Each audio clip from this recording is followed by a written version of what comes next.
Good morning mga ka-solar. So ito yung ating setup sa 6-in-1 monitor. So yung sa mga hindi pa masyadong familiar dito, ito po ang nagmo-monitor ng consumption nyo ng bahay, consumption ng appliances. Pwede din po itong malaman nyo yung consumption nyo sa isang buwan. Bigat ang ating mga metro ay nasa taas na ng poste. So dito nyo malalaman, pag meron kayo nito ay malalaman nyo yung consumption nyo sa isang buwan. Pwede ding consumption, monitor sa consumption ng bawat appliances. Ito ay nakadesign to para sa aircon.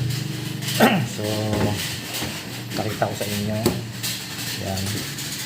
So wala pa siyang consumption kasi nga wala pang saksak.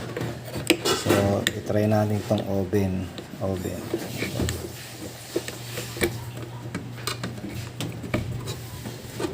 So yan,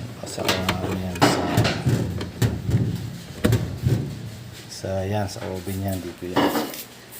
So malalaman natin yan kung gaano ang kain niyan ng kuryente.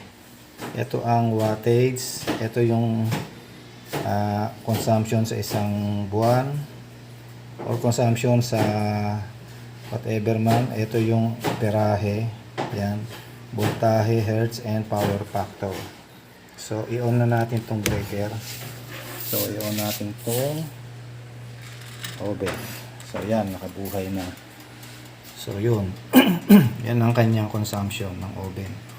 1,500 watts ang consumption. So yan, pinakita ko lang sa inyo. Yan, nakauna siya. Malakas pa to sa aircon. So wala na, patay na. Yan po ang function ng ating watt meter. Pwede din naman yan sa aircon lang. Kung gusto nyo malaman yung consumption ng aircon sa isang buwan, pwede din po yan. Pwede din consumption ng buong bahay nyo. Papalitan lang natin to syempre yung wire. At pati yung breaker. Kasi 40 amps lang to. Kung gagamitin nyo sa buong bahay, ay papalitan natin to ng kung ano man ang nakakabit ng sa main breaker nyo, yun ang ilalagay natin dito para sa buong bahay. Tapos wala na syempre to kasi pang aircon lang yan. Pag yung buong bahay, ito lang dalawa. Ito yan, itong breaker at yung watt meter. So yun ang function po niyan ng watt meter nitong ginawa natin. Actually naka-design to sa aircon. At inano ko na rin sa watt meter. So bibili pa tayo dito ng plug na converted to US type. Ito UK type to. UK type yan. Kaya ganyan. Ayan mga naka-design sa aircon. So ano ba? Para ma-testing yung iba. Pwede. Kahit anong testing niyo dito pwede. Aircon, heater, motor pump, turbo, microwave, lahat ng mga inductive. Ito yung hanggang 100 amps ang kaya nito. Itong tax nail natin. Ayan. So kung interesado kayong magpakabit or may gusto nyong malaman ng consumption ng aircon nyo, so yun lamang po ay PM lamang kayo. Pre-installation na po ito. Pre-installation, only the parts lang ang babayaran nyo. Yun lamang. At isang mapagpalang araw sa ating lahat. So yun nga pala, pwede yung nakadikit sa pader yan. Ganyan ang itsura niyan. Kung nakakabit yan sa bahay nyo, ganyan. Yung W, yan yung consumption nyo, watt meter. Yan yung consumption ng buong bahay nyo kung gusto nyo magpakabit o kung gusto nyo buong bahay kakabit or gusto nyo aircon lang. Nasa inyo yan kung anong gusto nyo. Tapos yung kilowatt, yan yung consumption sa buong araw, sa buong buwan, sa buong taon. Yan yung malalaman.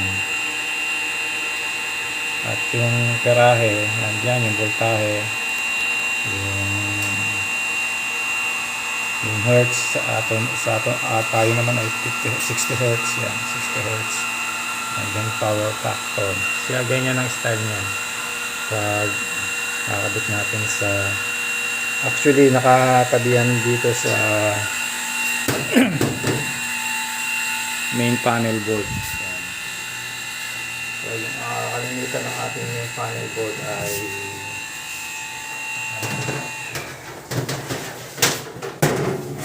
yung ating main panel board ay walang monitor yan. So pwede natin dito ilagay yan, ganyan. Pwedeng sa taas, pwedeng sa baba. Depende sa inyo kung saan nyo gusto ipwesto. Yan. Maganda kasi meron nito ay alam mo na yung babayaran mo sa isang buwan. Ang cut-off natin dito ay 8. Kada 8. 8 ng buwan ang cut-off natin dito. So kung meron ka nito, dito pa lamang alam mo na yung babayaran mo at yung consumption mo sa isang araw. Ayan. So yan, actual niyang position. Okay, so yun, pag interesado kayo ay PM nyo lang po ako. For the price ay sa PM na lang po. Okay, God bless.